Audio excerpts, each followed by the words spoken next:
Hello friends, good evening. आप सब लोग कैसे हैं? आज एक बार फिर मैं आप लोगों के साथ में हूँ।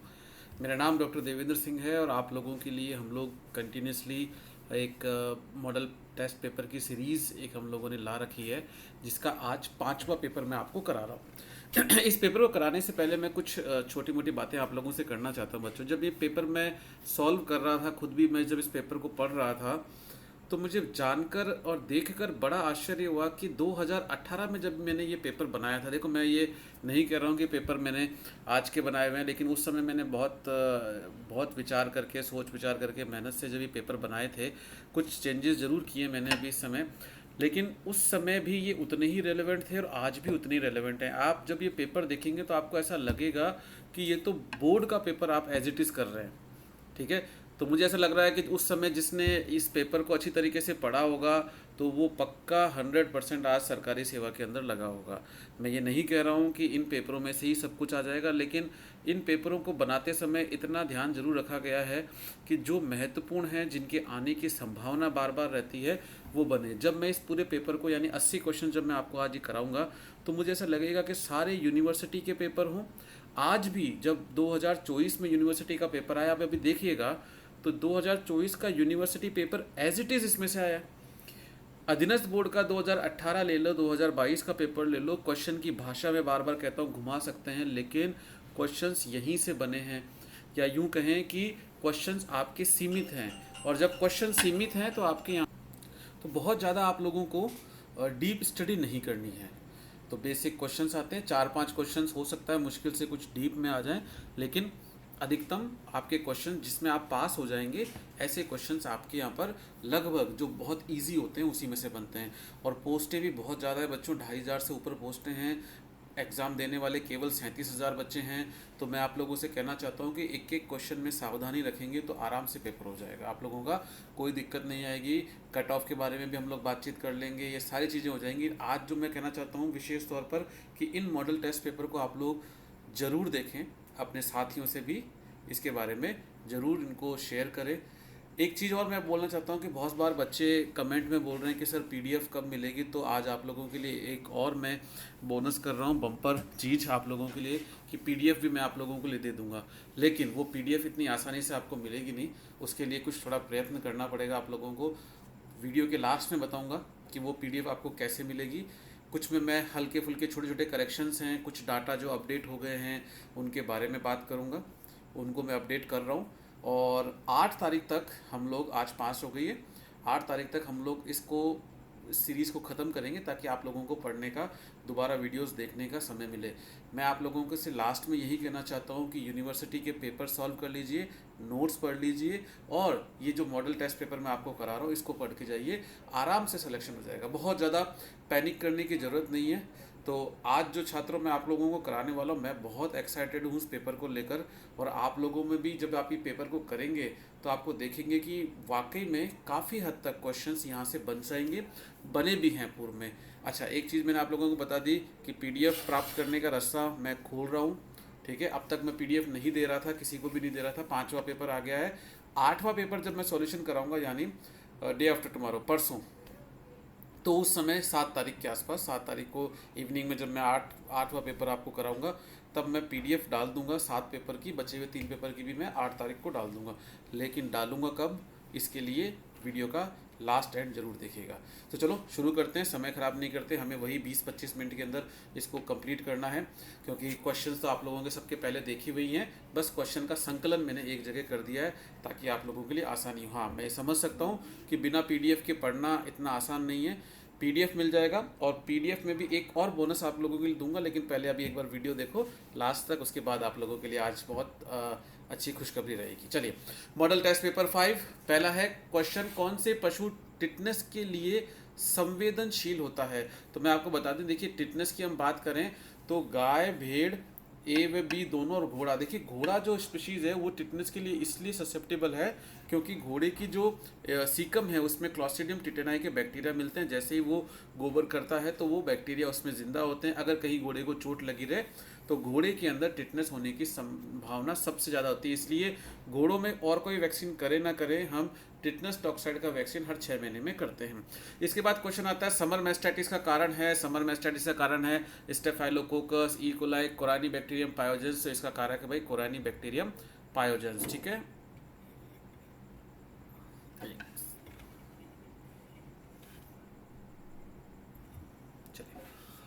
लेप्टोस्पायरोसिस को इस नाम से भी जाना जाता है। देखो लेप्टोस्पायरोसिस के जो सिनोनिम्स है बहुत इंपॉर्टेंट है।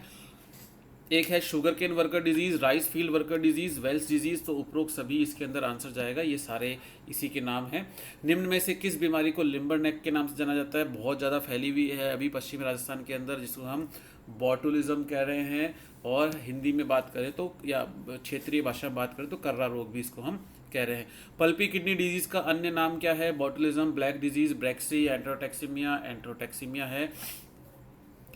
कान का इन्फ्लामेशन क्या कहलाता है? कान का इन्फ्लामेशन ओटाइटिस कहलाता है। पोस्ट पार्चुरेंट हीमोग्लोबिन यूरिया किसकी कमी के कारण होता है?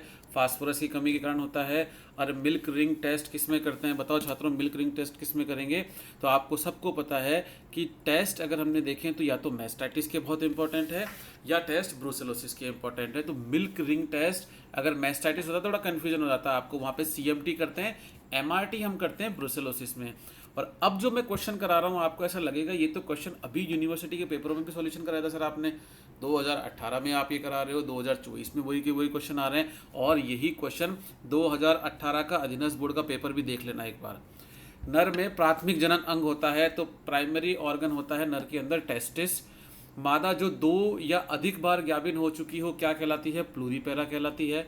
निम्न में से सर्वाधिक सीमन स्खलन की मात्रा होती है। देखो पिछले पेपर में हमने पूछा था कि सर्वाधिक सांद्र सीमन किसका होता है, तब तो रैम था। यहाँ पूछ रहे हैं वॉल्यूम किसका ज़्यादा है, तो वॉल्यूम यहाँ पर बोर का ज़्यादा होता है 250 ml।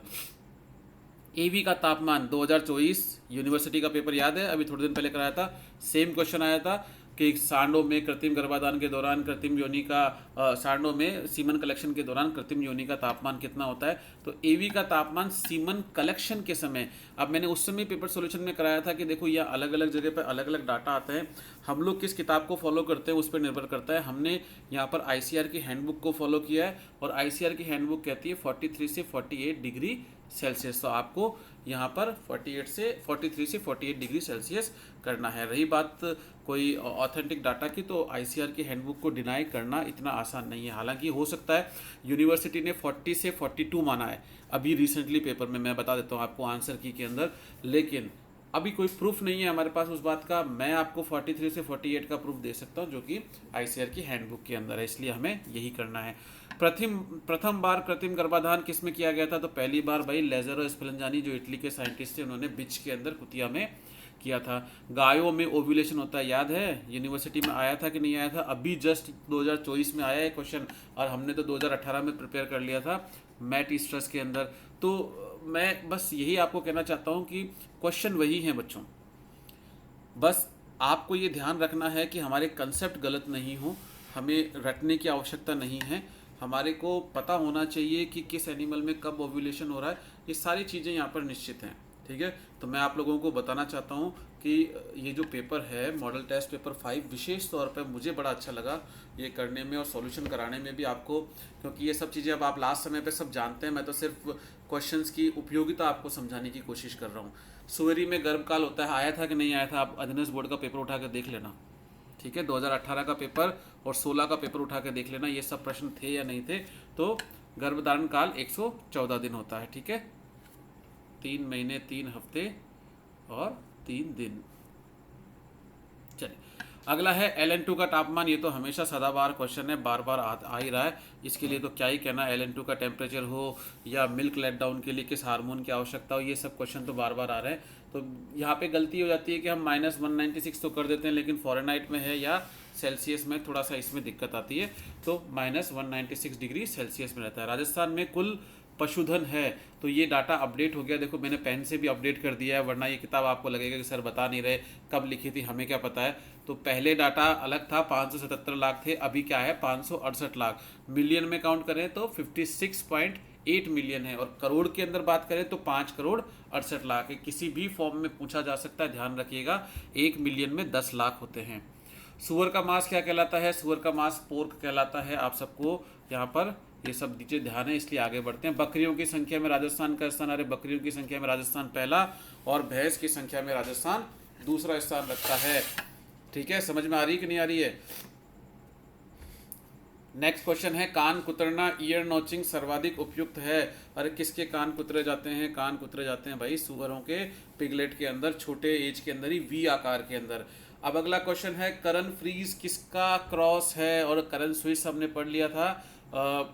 अभी हम बात करते हैं करन फ्रीज। फ्रीज से हॉलिस्टीन फ्रीजियन लेना है आपको, और क्योंकि ये एनडीआरआई के अंदर डेवलप की गई है इसलिए इसका नाम करन वहाँ से लिया गया है। अब यहाँ पर ऑप्शन देखो, थोड़ा सा मैं आपको बता देता हूँ, एक हल्का सा मिस्टेक ही होता है। जो भी पहले आता है, जैसे थारपारकर यहाँ पे पहले आया तो ये थारपारकर का बुल होना चाहिए, लेकिन ये ऐसा नहीं है। हम एग्जोटिक बुल पहले लेते हैं तो एचएफ का बुल है और थारपारकर की फीमेल है, तो इसको ज़्यादा बेहतर होता अगर हम लिखते एचएफ इंटू थारपारकर, क्योंकि अभी इसको दोबारा रीटाइप करने में बड़ी दिक्कत आती है, तो मैंने कहा कि आपको वर्बली समझा दूंगा मैं।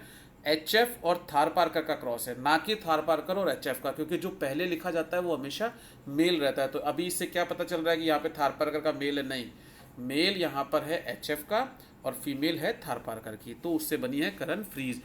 नेवल फ्लैप किस नस्ल में अनुपस्थित होता है? नेवल फ्लैप गायों के अंदर, हरियाणा नस्ल के अंदर अनुपस्थित होता है। भेड़ व नर में, भेड़ व नर व मादा की मीटिंग को कहते हैं। अब आपको लग तो इजी रहा है, 2011 वीओ भर्ती का पेपर है ये।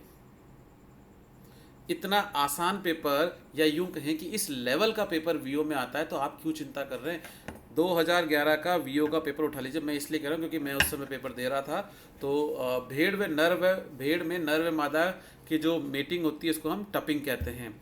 चैलेंज राशन दिया जाता है। अब चैलेंज किस बात का? कि भाई बच्चा हो चुका है, बढ़े हुए दूध का उत्पादन को पूर्ति करने के लिए जो राशन देंगे उसको हम चैलेंज फीडिंग कहते हैं। तो ब्याने के बाद में चैलेंज फीडिंग देंगे। ठीक है, नेक्स्ट, उपचार पर्ची में लिखे ए शब्द का सांकेतिक अर्थ है। ए का मतलब होता है प्रत्येक का, ईच। ठीक है, बीमारियों में दी जाने वाली औषधि की मात्रा यानी खुराक का निर्धारण हम किस में करते हैं? पोसोलॉजी के अंदर करते हैं। ये जो जितनी भी डेफिनेशन है, फार्माकोडायनामिक, काइनेटिक, पोसोलॉजी, फार्माकोनोशी, फार्माकोपिया और मैटेरिया मेडिका, इन सबको करके जाना। एक क्वेश्चन निश्चित तौर पे यहाँ से आएगा। वे औषधियाँ जो शरीर से रक्त के प्रवाह को रोकती हैं स्टेप्टिक्स या हीमोस्टैटिक कहलाती हैं। नौसादर यानी अमोनियम क्लोराइड कहलाता है। नौसादर देखिए, सल्फेट और क्लोराइड अच्छी तरीके से याद कर लेना। पिछली बार भी एक पूछा गया था कॉपर सल्फेट के बारे में, या हाँ नीला थोथा के बारे में पूछा गया था। तो पूछते हैं सल्फेट और क्लोराइड का सिनोनिम्स पूछेंगे, कोई कभी कलमी छोरा पूछ लेंगे, कभी जिप्सम पूछ लेंगे, कभी साल्ट ऑफ पीटर पूछ लेंगे। इस तरह से ध्यान रखिएगा, अमोनियम क्लोराइड। अब आपको क्वेश्चन देखो, 29 नंबर का क्वेश्चन, में मजाक नहीं कर रहा। 29 नंबर का क्वेश्चन अगर आप अधिनस बोर्ड का पेपर उठा के देखना, 2018 का पेपर में था कि नहीं था। 2012 के 18 का पेपर उठाइएगा, उसमें देखिएगा कि विटामिन B12 के एज इट इज़ क्वेश्चन आया है, कोई लैंग्वेज भी चेंज नहीं हुई है। विटामिन B12 के निर्माण में आवश्यक है, क्या आवश्यक है भाई? Cobalt chloride. पूरा अगर देखें तो कोबाल्ट क्लोराइड है, वरना आप कोबाल्ट भी कर सकते हैं, कोई दिक्कत नहीं है इसके अंदर। कोडीन का उपयोग किया जाता है। 2024 मेडिसिन का पेपर उठा लेना आज अब अधिनस बोर्ड का, और वहाँ पर ये प्रश्न है कि नहीं है। कैसे करेंगे? एंटीट्यूसिव, एक्सपेक्टोरेंट, निश्चेतन या सभी के रूप में। देखो कोडीन बेसिकली क्या करता है, निश्चेतन तो हम इसको ऐसे इसलिए बोलेंगे क्योंकि नार्कोटिक्स में आ रहा है ये। अब ये क्वेश्चन अलग तरीके से, कोडीन की दोनों प्रॉपर्टी होती हैं, एंटीट्यूसिव भी होती है, एक्सपेक्टोरेंट भी होती है। अगर स्पेशल तौर पे पूछा जाए तो एंटीट्यूसिव फर्स्ट है, इसके बाद एक्सपेक्टोरेंट है, और निश्चेतन यानी ये नार्कोटिक्स भी है। इसका निश्चेतन का मतलब केवल एनेस्थीसिया नहीं, सिडेशन के तौर पे इसका काम में लिया जाता है, तो सिडेटिव भी है, इसलिए इसको हम कह रहे हैं उपरोक्त सभी। अच्छा क्वेश्चन है ये। एक ग्रेन में कितने मिलीग्राम होते हैं? 65 मिलीग्राम होते हैं। बड़ा कॉमन सा क्वेश्चन है, और ये जो मेट्रोलॉजी वाला भाग है इसको आप देख लीजिएगा। इसका भी वीडियो मैंने पहले भी डाला हुआ था, अगर नहीं मिलेगा तो और मैं डाल दूंगा, क्योंकि बच्चों को हमेशा इस पर कन्फ्यूज़न रहता ही है।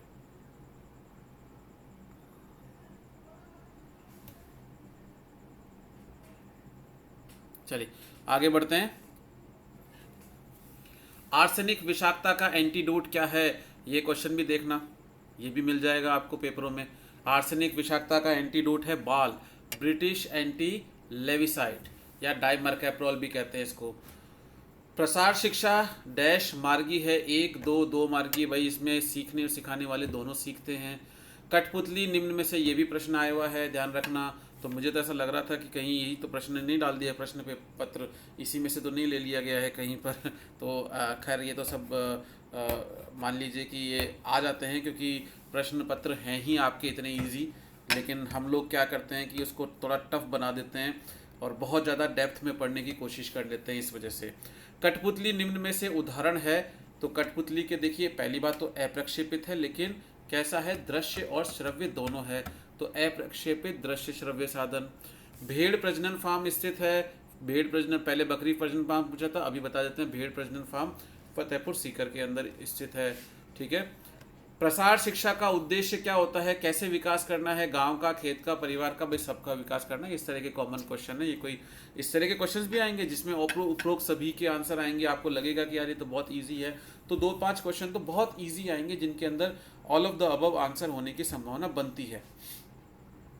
चंद्रभागा मेला कहाँ लगता है, चंद्रभागा मेला भाई झालावाड़ के अंदर लगता है। फोल्डर में होते हैं, एक पेज होते हैं, लेकिन उसको कई बार फोल्ड किया जाता है, तो फोल्डर में पेज तो एक ही होता है। एनडीडीबी स्थित है, एनडीडीबी कहाँ स्थित है भाई, एनडीडीबी गांधीनगर, आनंद, हिसार, करनाल, तो आनंद के अंदर एनडीडीबी स्थित है। प्रदर्शनी डैश दृश्य साधन है, तो देखो प्रदर्शनी बेसिकली करके दिखाई जाती है, ठीक है ना। तो हाँ, डिमॉन्स्ट्रेशन चाहे प्रदर्शन हो चाहे प्रदर्शनी हो, यहाँ पर एक ही तरीके से इसको आपको लेना है। हालांकि प्रदर्शन और प्रदर्शनी में दोनों में अंतर है, प्रदर्शन करके दिखाया जाता है, प्रदर्शनी एक स्थान पर रखी रहती है, उसको देखा जाता है। जर्नली ये तो अप्रक्षेपित है, पर अब आप 100% तो नहीं कह सकते कि ये अप्रक्षेपित ही होगा, कुछ जो टेक्नोलॉजी से संबंधित होती है उसको हम प्रक्षेपित भी कर सकते हैं, लेकिन मोस्ट ऑफ टाइम आपको यहाँ पर अप्रक्षेपित ही मिलेगी, इसलिए मैंने आंसर आपको यहाँ पर अप्रक्षेपित ही बताया। आप कर सकते हैं अप्रक्षेपित, कोई दिक्कत वाली बात नहीं है। दर्द से राहत क्या कहलाता है, एनाल्जेसिया कहलाता है। निम्न में से कौन सा धागा घुलनशील है, chromic, catgut, collagen, kangaroo tendon, भाई सभी घुलनशील है इसके अंदर। तो शुष्क ताप विधि में हॉट एयर ओवन का तापमान व समय कितना होता है, 160 डिग्री 1 घंटा ठीक है, 160 डिग्री 2 घंटे नहीं, 180 20 से 30 मिनट, इसमें 20 भी ठीक है 30 भी ठीक है, बुक का रेफरेंस है, आप चिंता मत कीजिए, 20 से 30 ये भी ठीक है, तो ये ए और सी दोनों ठीक है, इसलिए आंसर क्या जाएगा, डी। सींग रोदन में कौन सी नर्व को ब्लॉक किया जाता है, बहुत इंपॉर्टेंट है, कॉर्नुअल नर्व होगा, अगर बकरी होगी तो क्या करेंगे, इंफ्राट्रोक्लियर को भी हम ब्लॉक कर देंगे। जाइलाजीन की डोज रेट गौवंश में 0.05 से लेकर 0.2 mg/kg बॉडी वेट है, वेरी वेरी इंपॉर्टेंट लगा लेना। जाइलाजीन, एट्रोपिन और आइवरमेक्टिन, इन 3 की तो डोज रेट आप स्पेशली याद कर लीजिएगा। बकरी के थन का फटना घाव की किस श्रेणी में आता है, तो इंसाइज है, गनशॉट है, एवर्जन है और लेसरेटेड, तो ये लेसरेटेड वर्ड में आ जाएगा। कैटगट को कौन से रसायन में डुबोने के बाद उसकी गुणवत्ता में वृद्धि होती है, गुणवत्ता का मतलब होता है यहाँ पर अब्जॉर्प्शन पावर की बात कर रहे हैं। जब हम क्रोमिक अम्ल के अंदर उसको डुबोते हैं तो क्रोमिक अम्ल की सांद्रता के अकॉर्डिंग उसकी अवशोषण दर भी आगे बढ़ जाती है, इसलिए यहाँ पर आंसर आएगा क्रोमिक अम्ल। चलिए अगला क्वेश्चन आता है 48 नंबर का, और तो 48 नंबर का क्वेश्चन क्या बोल रहा है कि त्वचा पर टाँकों में काम आने वाली सुई होती है। अगर हम बात करें तो त्वचा पर हमको पता है कि त्वचा थोड़ी सी सख्त होती है, तो हमें वहाँ पर ट्रॉमेटिक सुई का उपयोग करना है। कैल्शियम व फास्फोरस का अवशोषण, बहुत अच्छा क्वेश्चन है, निम्न विटामिन द्वारा प्रभावित होता है। हालांकि आपको सबको पता है, बट फिर भी इसको समझे तो यहाँ पर जो विटामिन है वो कौन सा आएगा, विटामिन डी। 400 किलो की गाय को मेंटेनेंस के लिए डीसीपी व टीडीएन की आवश्यकता होती है। देखो नॉर्मल जीवन जीने का मतलब होता है मेंटेनेंस करना, तो यहाँ पर जो डीसीपी की रिक्वायरमेंट है ये ना तो हम तय कर रहे हैं, कोई तय नहीं कर रहा है, एक सारणी बनी हुई रहती है। फीडिंग स्टैंडर्ड आप लोगों ने पढ़ा होगा, तो फीडिंग स्टैंडर्ड के अंदर जो सारणियाँ होती हैं उनके अकॉर्डिंग हम इसको निकालते हैं, और 0.254 लगभग ये मान लीजिए कि पाव किलो हमको चाहिए डीसीपी, और 3.3, ये 3.3 है, इसको आप ऐसे समझिएगा 303 नहीं है, 3.3 किलोग्राम टीडीएन की आवश्यकता हमको होती है। अच्छा 400 किलो एक स्टैंडर्ड है, इसको आप याद कर लीजिए, इससे ऊपर नीचे बढ़ा सकते हैं। अगर 500 किलो कर देंगे तो हमें स्वतः यह देखना है कि 254 जो ग्राम दिया हुआ है या 0.254 किलोग्राम दिया हुआ है, इससे थोड़ा सा बढ़ जाएगा रेशो। 400 किलो एक स्टैंडर्ड होता है, इसलिए इस प्रश्न को डाला गया था कि 400 किलो के अंदर। अब ये आपको किसी भी फॉर्मूला से निकालना नहीं है, इसलिए सिर्फ इसको डायरेक्ट याद कर लीजिए। कोई रटने मतलब आपको ऐसा नहीं कि कोई कैलकुलेशन से निकालना, सिर्फ रट लीजिए इसको कि 254 ग्राम तो डीसीपी और 3.3 किलोग्राम टीडीएन की आवश्यकता होती है। 51 क्वेश्चन, बहुत बढ़िया क्वेश्चन है। एंटी स्टेरिलिटी विटामिन कौन सा है? विटामिन ई को एंटी स्टेरिलिटी विटामिन कहते हैं, और इसका जो को फैक्टर है वो क्या है? सेलेनियम है। हरे चारे की फसल को बिना पके काट कर पशु को खिलाने की विधि है। मतलब क्या करते हैं, चारा उग रहा है, उसको पकाते नहीं है, सीधा काटा और एनिमल को दे दिया। इस विधि को हम कहते हैं सॉइलिंग या जीरो ग्रेजिंग भी कहते हैं। ठीक है। साइनोजेनिक जीरो ग्रेजिंग हालांकि स्टाल फीडिंग का एक तरीका होता है, बट इस मेथड को हम सॉइलिंग कहते हैं। साइनोजेनिक पदार्थ निम्न वातावरण में बढ़ जाते हैं। बहुत अच्छा क्वेश्चन है कि जब पानी की कमी हो जाएगी, बरसात की कमी होगी, तो उस समय जो पौधे हैं जिनमें साइनाइड विषाक्तता मिलती है, उनमें साइनोजेनिक कंटेंट्स हैं वो बढ़ने लग जाएंगे। नेक्स्ट आता है क्वेश्चन, लेग्यूम्स चारे से निर्मित फसल जिसमें नमी का स्तर 45 से 45 होता है, तो इसको हम हेलेज कहते हैं। ठीक है, सिंपल सी बात है। हीमोग्लोबिन में कौन सी धातु पाई जाती है? आयरन मिलती है। किस फॉर्म में मिलती है आयरन मिलती है फेरस के फॉर्म में, Fe+2 के फॉर्म में मिलती है। अगर वो ऑक्सीडाइज हो जाए तो Fe+3 बना लेती है, जो कि किसमें बनता है? मैट हीमोग्लोबिन में बन जाता है। और Fe+3 ऑक्सीजन कैरिंग नहीं करती है, Fe+2 ही है जो ऑक्सीजन को लेके जाता है। हे बनाने के लिए सबसे अच्छी फसल कौन सी है? हे के लिए भाई सबसे अच्छी फसल है रिजका। ठीक है, लेग्यूम्स है इसलिए रिजका करेंगे। कुछ आईसीआर की अगर आप ग्रासलैंड और फॉर्डर ग्रासलैंड जो झांसी के अंदर उसकी वेबसाइट देखेंगे वो भी रिजका बता रहा है। तनुवास के नोट्स देखेंगे वो भी रिजका बता रहा है, आईसीआर बता रहा है। लेकिन एनसीईआरटी हो जाए या एग्रीकल्चर की कुछ किताबें हैं वो जई को बताती हैं। जई क्या है? बेसिकली अदलहनी फसल है, नॉन लेग्यूम फसल है। हम हे बना रहे हैं, हम यहाँ पर साइलेज नहीं बना रहे। अगर साइलेज बना रहे होते तो हमें लेग्यूम्स की आवश्यकता नहीं थी, तब हमें क्या चाहिए था? कार्बोहाइड्रेट। लेकिन हम हे बना रहे हैं तो बेस्ट क्रॉप तो लेग्यूम ही रहेगी जिसके अंदर रिच का आना चाहिए। ठीक है। अंडे में एंटी न्यूट्रिशनल फैक्टर मिलता है। अंडे में एंटी न्यूट्रिशनल फैक्टर मिलेगा एविडीन। गुड साइलेज की पीएच होती है। अब 2018 का प्रश्न पत्र उठा के देख लेना भाई, अधीनस्थ बोर्ड का सेम क्वेश्चन आया है। वहाँ पर ऑप्शन अलग ऑप्शन थे, मैंने भी ऑप्शंस में थोड़े से ऐड कर दिए हैं। क्वेश्चन यही था, हम उस समय उसको वेरी गुड के हिसाब से करे आए थे। वेरी गुड की पीएच होती है 3.8 से 4.2। ठीक है, एवरेज निकालो तो 4 आ जाती है। वेरी गुड साइलेज की पीएच 4 होती है, ध्यान रखना। कहीं आप ये मत सोचिएगा कि 3.8 लिखा हुआ है तो 4 नहीं होगी। एक रेंज दी है 3.8 से 4.2, लेकिन अगर हम गुड साइलेज की बात करें तो ये रहेगी 4.2 से 4.5। आंसर जाएगा बी इसके अंदर। संयोजी उत्तर कनेक्टिव टिश्यू में तंतु पाए जाते हैं, कोलेजन, रेटिकुलर, इलास्टिक, तीनों मिलेंगे, इसलिए आंसर इसका जाएगा उपरोक्त सभी डी। अस्थियों को पेशियों से कौन जोड़ता है? भाई अस्थियों का अस्थियों से लिगामेंट जोड़ता है, अस्थियों को पेशियों से टेंडन जोड़ता है। दानेदार अंतःप्रदव जालिका उपस्थित होती है, मतलब मैक्सिमम ज्यादा किसमें होती है? फाइब्रोब्लास्ट के अंदर ज्यादा मिलेगी।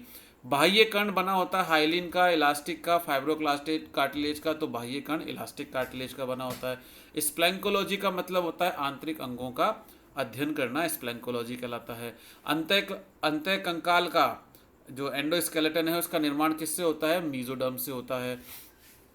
मूत्र में आरबीसी का आना क्या कहलाता है? मूत्र में आरबीसी का आना, देखो आरबीसी आ रही है, हीमोग्लोबिन नहीं आ रहा है, तो इसका आंसर जाएगा हीमेचूरिया। अब ये प्रश्न भी उठा लेना भाई, 2018 में था कि नहीं था? ठीक है, 16, 18, 22 में आप उठा के देखिए, प्रश्न ये कि यही आ रहे हैं, इसलिए मैं बड़ा आशान्वित हूँ इन प्रश्नों को लेकर। और केवल इन्हीं प्रश्नों को लेकर नहीं, मैं इतना आपको बता देता हूँ कि आपके जो नोट्स हैं, जहाँ भी आप जिस भी संस्था में पढ़े हैं, मैंने बहुत संस्थाओं के नोट्स देखे, अच्छे इस तरह के नोट्स लिखाते हैं आपके सभी टीचर। ठीक है, और उन नोट्सों पे विश्वास करते हुए आपको नोट्स पढ़ने हैं, ना कि इस समय बुक्स पढ़नी है। अभी सिर्फ नोट्स निकालिए, डाटा पे फोकस करो, सारे डाटाओं को वापस एक बार अच्छे तरीके से वापस देख लो। ठीक है, और इन पेपर्स को करते जाओ। अब आगे बढ़ते हैं। पल्मोनरी शिरा, पल्मोनरी देखो शिरा की बात कर रहे हैं, पल्मोनरी वेन। ठीक है, वेन का मतलब होता है हृदय की और जितनी भी रक्तवाहिनियां आएंगी वो वेन कहलाएंगी। हृदय से जो बाहर जा रही हैं उनको हम आर्टरी कहते हैं। ये जो पल्मोनरी वेन है ये फेफड़ों से आती है, इसलिए ये शुद्ध रक्त लेकर आती है। यही पूछ रहे हैं कि पल्मोनरी वेन में प्रवाहित रक्त कौन सा है। पल्मोनरी वेन में शुद्ध रक्त प्रवाहित होता है। वृक्क की संरचनात्मक व क्रियात्मक इकाई यूनिवर्सिटी के पेपर उठा के देख लेना, कई बार पूछा गया है और शायद मुझे याद नहीं आ रहा है दिनस बोर्ड में भी आया है कि नहीं आया प्रश्न। वृक्क की संरचनात्मक व क्रियात्मक इकाई नेफ्रॉन होती है। सामान्य ग्लोमेरुलस छनित्र या छनन की क्रिया में कौन सा पदार्थ नहीं छनता है। ग्लूकोज, एल्ब्यूमिन, सोडियम या सभी। देखो एल्ब्यूमिन प्रोटीन है और प्रोटीन के जो अणु होते हैं उनका मॉलिक्यूलर वेट ज़्यादा होता है, इसलिए प्रोटीन नहीं छनना चाहिए। अगर यूरिन में एल्ब्यूमिन आ रहा है इसका मतलब है कि किडनी डिजीज हो चुकी है, तो ये हो गया एल्ब्यूमिन। हार्मोन किस प्रकृति के होते हैं। देखो स्टेरॉयड यानी वसा मिलेंगे, प्रोटीन मिलेंगे। अब आप बोलेंगे कि कुछ हार्मोन ग्लाइकोप्रोटीन भी होते हैं जिसमें प्रोटीन और कार्बोहाइड्रेट या ग्लूकोज होता है, लेकिन प्योरली कार्बोहाइड्रेट के कोई प्रोटीन नहीं होते हैं, ये ध्यान रखना। तो यहाँ पर वसा व प्रोटीन दोनों से बनते हैं, लेकिन कार्बोहाइड्रेट से, सिंगल कार्बोहाइड्रेट से कोई नहीं बनेगा। या तो अमीनो एसिड्स होंगे, पेप्टाइड्स होंगे, पॉलीपेप्टाइड्स होंगे, ग्लाइकोप्रोटीन्स होंगे, या स्टेरॉयड या वसा या फैटी एसिड जो भी होंगे वो होंगे, जिनको हम इकोसिनाइड्स या पोस्टाग्लैंडिन्स भी कह रहे हैं। लेकिन ध्यान रखना, अच्छा क्वेश्चन है, कार्बोहाइड्रेट, सिंगल कार्बोहाइड्रेट से कोई हार्मोन नहीं है। 1 ग्राम हीमोग्लोबिन से कितने ml ऑक्सीजन प्रवाहित होती है। और ये 2016 का क्वेश्चन था, 1.34 ml। बड़ी आंत की पीएच क्षारीय हो जाती है लगभग 8। सूडो रूमिनेंट कौन सा है। सूडो रूमिनेंट इसके अंदर कैमल है। कैमल में क्रोमोसोम की संख्या कितनी है, 74। लक्षण जो केवल एक लिंग में ही सीमित रहते हैं तथा अपना प्रभाव उस लिंग के जीव में ही दर्शाते हैं, उन्हें हम कहते हैं सेक्स लिमिटेड। अचानक, अनिरंतर तथा वंशागत बदलाव जीन में होने कहलाता है। मतलब जीन में अगर सडनली कोई चेंजेस आने लग जाएं तो उसे हम म्यूटेशन कहते हैं।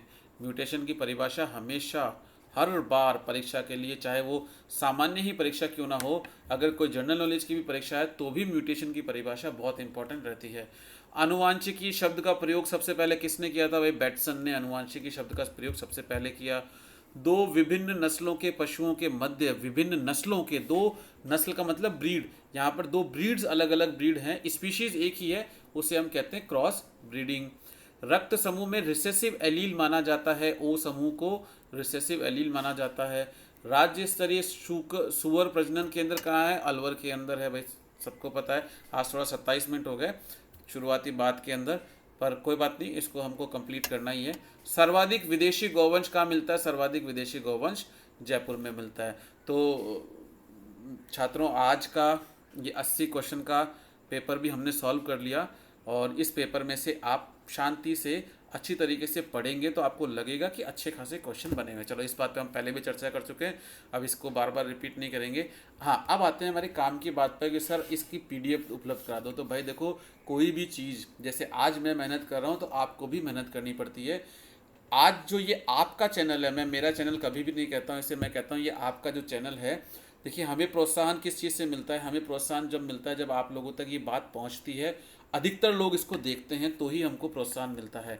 तो आप लोगों को अगर PDF चाहिए तो थोड़ी मेहनत करिए, अपने साथ में ये वीडियो को सर्कुलेट करिए। अगर सब्सक्राइबर 2500 हो जाते हैं 2 दिन के अंदर, तो मैं 8 तारीख से पहले पहले आपको सारी PDF दे दूंगा। एटलीस्ट 7 या 8 पेपर की तो दे ही दूंगा, जो मैं करेक्शन कर चुका हूँ, 2 और करा दूंगा अवेलेबल। इसके साथ साथ एक ऑफ़र और मैं आप लोगों को दे रहा हूँ कि अगर सब्सक्राइबर और जल्दी हो गए तो मैं आप लोगों को 40-40 क्वेश्चन जो कि पिछले सब्जेक्ट में थे ना, मतलब हिस्ट्री और ज्योग्राफी के, उन 40 क्वेश्चंस का भी PDF, कंप्लीट PDF आपको बना के दूंगा, जो कि आप लोगों तक अवेलेबल हो जाएगा। और 8 तारीख को दूंगा। 2 घंटे से लेकर 3 घंटे का PDF है। आप कंटिन्यूसली पढ़ेंगे 2 से 3 घंटे में तो कंप्लीट हो जाएगा। 8 तारीख को इवनिंग में आप लोगों को सारी PDF अवेलेबल हो जाएगी। तब तक आप चैनल के सब्सक्राइब करिए, इसको वीडियो को लाइक करो और शेयर करो। Thank you very much. Good night.